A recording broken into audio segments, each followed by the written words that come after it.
Magandang araw po. Welcome muli sa ating channel. At pasensya na kayo guys at medyo hindi naman tayo nakapag-upload ngayon ng panibagong pattern tutorial. So nabisi po kasi ako dahil yung nakita niyo yung bahay dun sa likod. Yan yung aking pinagawa guys, kaya medyo busy. Baka next week upload tayo ng panibagong video tutorial. Yan. Nandito po ako sa gitna ng gubat. Yan po. Hindi naman totally gubat kasi yung nakapaikot dito puro puno ng nyog. Tapos yung mga konting mga punong kahoy. Yan. Yan po yung aming probinsya. Yan. Pakita ko sa inyo guys yung aming yung mga kayamanan namin dito.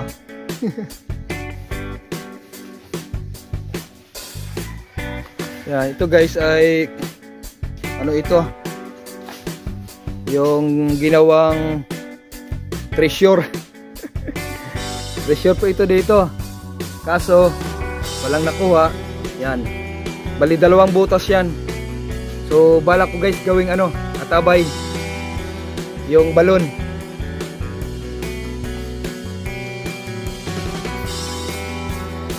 Yan. Kaya lang nakakatakot kasi nasa unahan ko yung napakahabang nyog. Yan. At delikado mahulugan tayo ng mga bunga. So hukay na lang tayo siguro ng panibagong balon.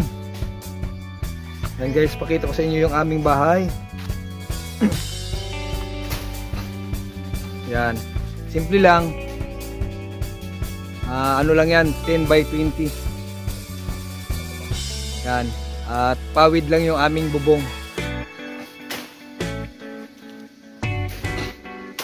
Minsan guys, napakadelikado lang dito kasi minsan may encounter ka ng mga lampinig. Yung mga putakti guys na grabe manusok. Talagang lalagnatin ka. Meron pang isa dyan guys. Yan, dito sa puno na yan. Ewan ko kung nakita sa video yan Medyo delikado pag nasagi mo yan.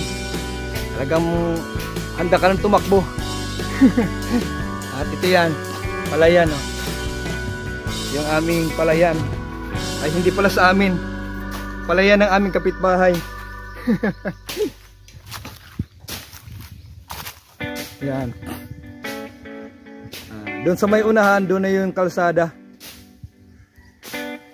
Yan, napakasarap tumambay dito guys dahil mahangin, malamig. At yung gilid namin dyan, yan sa gilid dyan ay sapa na po yan. Pwede rin tayo dyan mamingwit.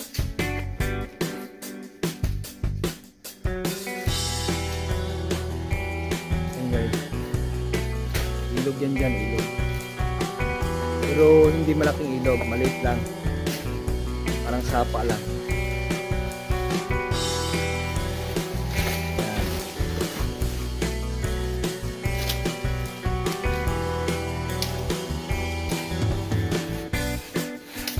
Risko yung aming lugar dito guys.